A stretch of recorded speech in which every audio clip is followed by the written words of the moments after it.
होळी निमित्त एकत्र आलेलो आहोत। दहन व्हावे वादाचे, पूजावे श्रीफळ संवादाचे। दहन व्हावे वादाचे, पूजावे श्रीफळ संवादाचे। नात्यात यावा गोडवा पुरणपोळीचा, नात्यात यावा गोडवा पुरणपोळीचा। आनंद घेऊन येईल सण हा होळीचा, सण हा होळीचा। सर्वांना माझ्याकडून होळीच्या हार्दिक हार्दिक शुभेच्छा।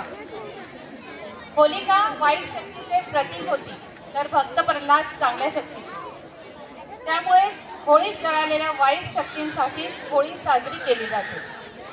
तसेच होळी हा सण भगवान श्रीकृष्ण आणि देवी राधा यांचे शाश्वत प्रेम आणि मिलन साजरा करतो। चांगुलपणाचा नेहमी वाईटावर विजय होतो, हेही यातून सिद्ध होते।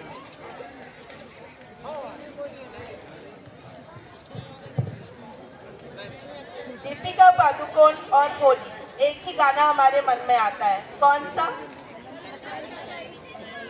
बिल्कुल सही।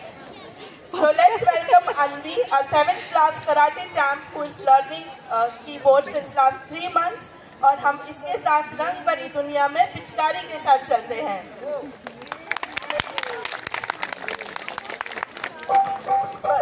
पिचकारी तो तूने मुझे